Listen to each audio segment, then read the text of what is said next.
और हम लोग इस में वीडियो में एरो फंक्शन के सारे टाइप्स ऑफ फंक्शंस और किस प्रकार से एरो फंक्शंस को डिफाइन किया जाता है, कोड्स में इंप्लीमेंट किया जाता है, वो बात करेंगे। So let's get start with the first function. ये एक सिंपल फंक्शन है जहाँ पे आप एड्स इम्प्लीमेंटेशन कर रहे हैं, ठीक है, ऐड को इम्प्लीमेंट करें फंक्शन में। तो a कॉमा बी, और जब हम रिटर्न कर रहे हैं a और b को तो प्लस करके रिटर्न कर रहे हैं। तो सिंपल है ये, मैं इसको रन करके आपको दिखाता हूँ। तो जस्ट मिनट, यहाँ पे आप देखेंगे 11 आ रहा है। मैंने यहाँ पे पास किया 5 और 6, तो 5 और 6 11 होता है, तो 11 आ रहा है। उसके बाद हम लोगों ने यहाँ पे सिंपल सा एक फंक्शन किया एरो फंक्शन का, जिसमें कि a कॉमा बी और a प्लस बी कर रहा हूँ एरो फंक्शन में। तो इन एरो फंक्शन आपने देखा कि पहले आप 1 2 3 लाइन, 4 लाइन में जो कोड लिख रहे थे, वो आप एरो फंक्शन में मतलब सिंपल वे में लिख सकते हैं कि a कॉमा बी पास हो रहा है और उसके अंदर रिटर्न का रिजल्ट और आपका मतलब रिजल्ट आता है, ठीक है।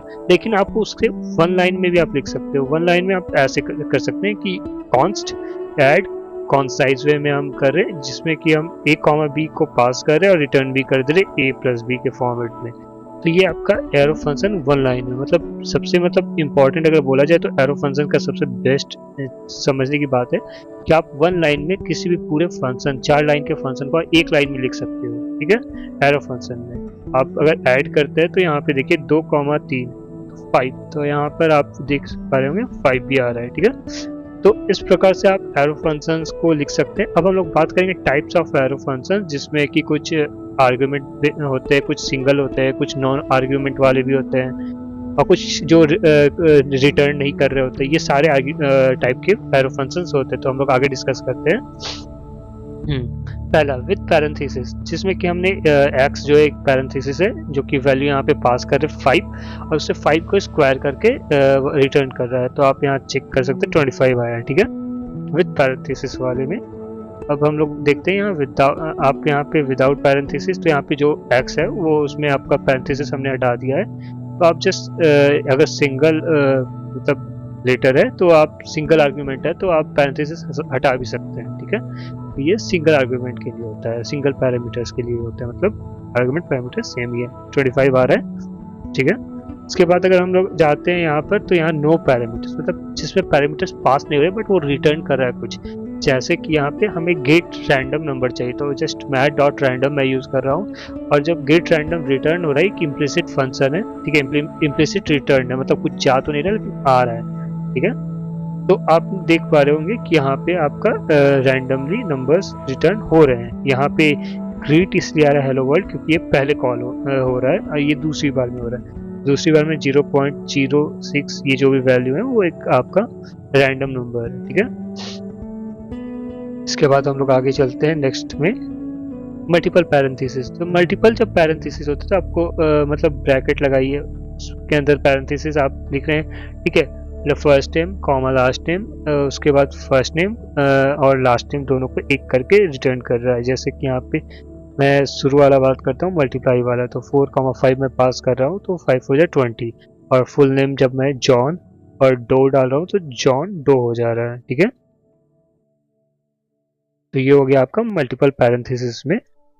अब हम लोग बात करते हैं मल्टीपल स्टेटमेंट, मतलब जैसे कि यहाँ पे हम लोग पास कर रहे हैं कॉन्स्ट स्क्वायर्ड नम इनटू नम और कॉन्स्ट क्यूब्ड स्क्वायर्ड इनटू नम, मतलब आप 2 बार इसके अंदर मतलब मल्टीपल स्टेटमेंट्स डाल रहे हो। एक स्टेटमेंट हो गया, दूसरे स्टेटमेंट हो गया, तो इसके बाद स्क्वायर करने पे 5 को 3 को स्क्वायर करते तो 9 आता है, 3 को क्यूब करते तो 27 आता है। इस प्रकार से हम कर सकते हैं इसमें रिटर्निंग ऑब्जेक्ट, ठीक है। तो जब हम ऑब्जेक्ट को रिटर्न करते हैं तो इस प्रकार से आप एरो फंक्शंस का यूज़ कर सकते हैं ऑब्जेक्ट को रिटर्न करने के लिए।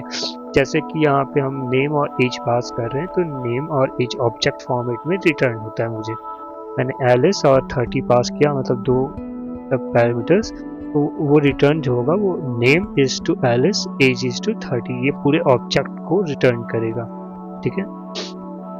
इसी प्रकार से यहाँ पे जब मैंने बॉब और 25 पास किया तो वो नेम बॉब, एज 25 रिटर्न होता है। उसके बाद हम इम्प्लिसिट रिटर्न, सिंगल एक्सप्रेशन में इम्प्लिसिट रिटर्न को भी कर सकते हैं, जैसे कि x इंटू एक्स, मतलब जस्ट 5 जो मैंने पास किया तो वो 25 हो जाता है। बस यही सिंपल है। अब हम लोग इसके बारे में और डीप में जानेंगे, तो इसके लिए चलते हैं हम लोग अपने स्क्रीन की ओर, ठीक है। सबसे पहले हम लोग एरो फंक्शन के बारे में और डीप में जानते हैं, जैसे कि हमारा एजेंडा क्या है। तो हम पहली स्लाइड में बात करेंगे एरो फंक्शंस के बारे में, उसके बाद उसके की फीचर्स और सिंटैक्स, फिर दिस बाइंडिंग बिहेवियर के बारे में, फिर यूजेबिलिटी टेबल उसके होंगे कि कौन सा बेस्ट है। उसके बाद कुछ लिमिटेशंस भी होते हैं जिसमें के कारण और भी डिफरेंट कारण से। उसके बाद interview pro tips, best practices. उसके बाद हम लोग बात करेंगे Q&A, प्रैक्टिस चैलेंज, ठीक है। सबसे पहले हम एरो फंक्शन के बारे में बात करते हैं। जो एरो फंक्शन है वो ES6 में इंट्रोड्यूस्ड हुआ था, जिससे कि हम अपने फंक्शन को शॉर्टेस्ट वे में लिख सकें, ठीक है, और मोर कॉन्साइज, रीडेबल हो, और इसके जो बिहेवियर्स होते हैं वो डिफरेंटली बिहेव करते हैं, ठीक है, दिस के साथ वो भी बात करेंगे एरो फंक्शन में। वाई यूज एरो फंक्शन, ठीक है। क्लीनर सिंटैक्स होता है, सिंपल फंक्शन होते हैं, बेटर फॉर कॉलबैक्स अगर आप यूज़ कर रहे हो तो उसके लिए बेटर होता है, ठीक है। लेक्सिकल दिस बाइंडिंग भी होते हैं, ये भी बात करेंगे हम लोग आगे में। बेसिक सिंटैक्स मैंने आपको दिखा दिया है पहले कि स्क्वायर कॉन्स्ट स्क्वायर एक्स, यहाँ पे आपका पैरेंथेसिस नहीं है, ठीक है, क्योंकि सिंगल पैरामीटर इस कारण से। मल्टीपल पैरामीटर्स में पैरेंथेसिस चाहिए होता है, ठीक है। और आप जब यहाँ पर आते हैं तो ग्रेट, तो मतलब जिसमें कि नो पैरामीटर्स भी होते हैं, जब कोई पैरामीटर्स ना हो तो हेलो वर्ल्ड रिटर्न होता है। मतलब यहाँ पे मैं हेलो वर्ल्ड रिटर्न कर रहा हूँ, मतलब रिटर्न आप कर सकते हो, या फिर आप यहाँ रिटर्न की जगह यहाँ की ओर प्रिंट भी कर सकते हो, कोई जरूरी नहीं रिटर्न ही करें। की फीचर्स के बारे में बात करते हैं। आपका ये जो कॉन्साइज होता है, सिंटैक्स होता है, इम्प्लिसिट रिटर्न होता है फॉर सिंगल एक एक्सप्रेशन, तो कोई रिटर्न लिखने की जरूरत नहीं है, रिटर्न ऑटोमेटिक हो जाएगा। नो कर्ली ब्रेसेस रिक्वायर्ड, अगर सिंगल रिटर्न है तो कुछ कर्ली ब्रेसेस की जरूरत नहीं है। शॉर्टर देन रेगुलर फंक्शन से शॉर्टर होते हैं। लेक्सिकल दिस बाइंडिंग के बारे में बात करते हैं हम लोग। तो सबसे एक फीचर है एरो फंक्शन का लेक्सिकल दिस बाइंडिंग, उसके बारे में बात करेंगे। Inherit this from parent scope, क्या होता है कि इनहेरिट ये जो दिस होता है वो अपने पेरेंट, उसके जो पेरेंट होते हैं उसको रिप्रेजेंट करता है, ठीक है। मतलब no binding of on this context, solve common issues of callback का कुछ कॉमन इश्यूज होते हैं, इसको सॉल्व करने में हेल्प करता है ये, ठीक है। तो फाइनली हम लोग स्टार्ट करते हैं टॉपिक पे डिस्कशन कि दिस फंक्शन जो होता है वो क्यों इम्पोर्टेंट है, और एरो फंक्शन किस प्रकार से कॉलबैक्स को हेल्प करता है, ताकि जो मेन लेक्सिकल जो उसका फीचर है वो कैसे यूज़ कर सके। तो हम लोग बात करते हैं आज इसी के बारे में, ठीक है। तो नॉर्मल फंक्शन में क्या होता है, उसके पास अपना खुद का दिस होता है। जैसे कि जब हम यहाँ पर्सन कॉल करता है से डॉट नेम को, ठीक है, पर्सन ने कॉल किया से डॉट नेम, ये जो नेम है, तो ये जो दिस अंदर में जो ये रन होगा ये फंक्शन, तो ये क्या करेगा, दिस डॉट नेम में ये दिस क्या करेगा, ये देखेगा कि से डॉट नेम का जो वैल्यू है, मतलब पर्सन का जो वैल्यू है वो सोनम है, ठीक है। तो यहाँ पे क्या करेगा, सोनम प्रिंट करेगा। मतलब इस प्रकार से आप समझिए कि जब हमने पर्सन को कॉल किया और से डॉट नेम कॉल किया, तो उसने वो जाएगा कि मुझे किसने कॉल किया था, तो वो देखेगा कि से डॉट नेम को तो असल में पर्सन ने कॉल किया था, पर्सन का क्या वैल्यू है नेम का, वो सोनम है, तो उसने सोनम प्रिंट किया। तो इसी प्रकार से आपका दिस जो होता है वो हेल्प करता है नॉर्मल फंक्शन में। अब हम लोग आते हैं आपका एरो फंक्शन पे। यहाँ पे जिसे मैंने so this equals to person लिखा है, वो आपको समझाने के लिए।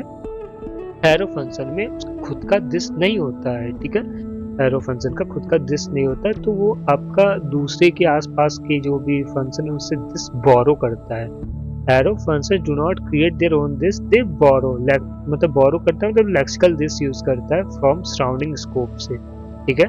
तो जब यहाँ पे हम आए और यहाँ पे हमने कॉल किया पर्सन डॉट से नेम, मतलब पर्सन ने कॉल किया है इसको, ठीक है, तो ये अंदर आएगा, ये देखेगा कि भाई मुझे किसने कॉल किया था, तो मुझे तो पर्सन ने कॉल किया था, तो दिस डॉट नेम, तो इसके पास तो कोई दिस था नहीं अपना, ये क्या करेगा, ये आउटर बाहर दिखेगा, पर्सन के बाहर के का दिखेगा, मतलब पर्सन के सराउंडिंग का दिखेगा, सराउंडिंग में कुछ है नहीं नेम नाम का, तो वो क्या करेगा, अनडिफाइंड प्रिंट कर देगा, वो सोनम प्रिंट नहीं करेगा। तो ये एक तरह का लेक्सिकल होता है जो कि फीचर की तरह काम करता है जब आप कॉल बैक पर आते हैं। ठीक है, तो अब हम आते हैं कॉल बैक।